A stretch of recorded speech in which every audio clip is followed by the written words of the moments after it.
Hi there, thank you so much for meeting with me today. I just wanted to really go over my assessment results from student, your son. So I know that we had been in communication and I'd collected a brief kind of case history and getting some of your concerns for your child as well. I talked to the teacher and got her feedback on what she's kind of noticing, just to kind of get a whole evaluation across different environments of what we're all kind of noticing. For student, we do want the best for him. So based on your reports and the teacher's reports, I decided to administer the clinical evaluation of language fundamentals, and in particular the Pragmatic Protocol, which is the last section of this assessment, since you did tell me that you were concerned about some social skill issues and difficulty with student making friends.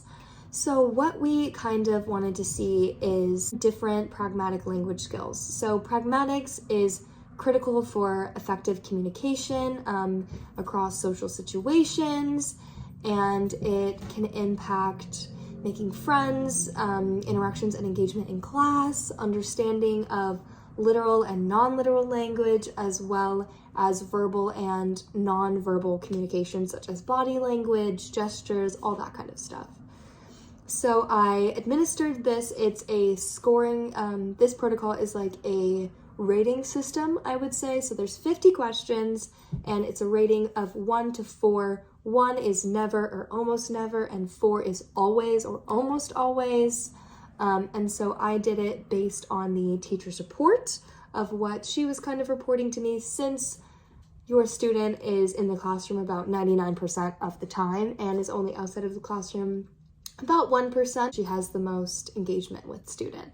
So what we saw here, this exam is looking at the use of rituals, conversational rules, understanding humor and jokes, participation in different activities, giving and asking for information, understanding and expressing complex intentions, the awareness and use of prosodic cues, language, sharing and responding to reactions, and reading and using body language.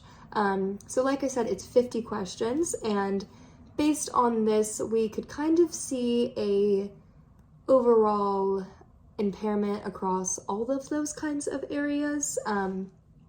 So how it works is we receive a raw score after we are done filling out the protocol, and we compare this to a standardized measure. So we're looking at a standard score on a bell curve. We're looking at about 100 with a standard deviation of 15. That is pretty standard, and we can compute the score by comparing it to similar age peers.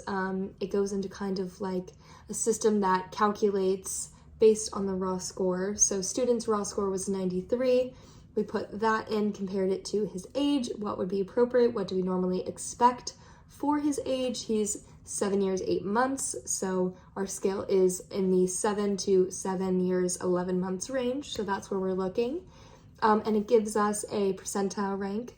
So in the schools in particular, we're looking for a percentile rank of about 7 and below. That is what we consider to be the disordered criteria. I also provided a descriptive term just so you kind of can understand what does a percentile rank of 1 mean for your student, which is what they received. So a percentile rank of 1 is what we consider to be a severe impairment in terms of pragmatics. So after looking at the assessment overall, the majority of the scores that we got was a 1. So he received a 1, meaning never, for 17 out of 50 items, and a 2, meaning sometimes, for 26 out of 50 items. And the main areas that I was most concerned with, and that I really do think that student would benefit getting intervention from, is asking for, giving, and responding to information. I really noticed that there were a lot of 1s and 2s, obviously, in that category. He did receive 4 3s.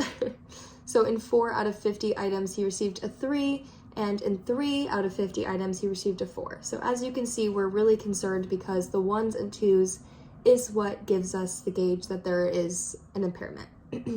So since we did notice an impairment across all of the sections of this and the various areas, I decided to focus in really on 3 areas which I think might be good places to start with intervention for students. So the areas that I have decided might be most beneficial is giving, asking, and responding to information. We want them to be able to self-advocate, to make sure that their needs and their wants are being met and that they're able to participate and engage in the classroom and understand the information.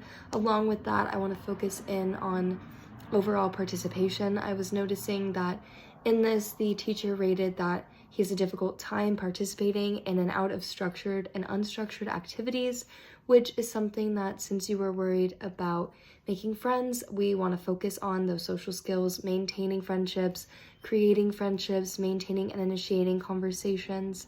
So along with both of those goals, I also think that it would be really beneficial to focus in on understanding and expressing complex intentions, to do beyond more than just getting basic needs met. We want him to be successful in and out of the classroom. We want him to be able to engage with peers, to understand their intentions, to express what he needs, to form more concrete and deep connections with people. So these are the 3 areas that I think could be really beneficial to focus in on with student. Thank you so much for being here today, and we will definitely be in contact, a meeting to kind of talk more about the goals and the progress, and if you have anything that you need from me, please let me know. But thank you so much for being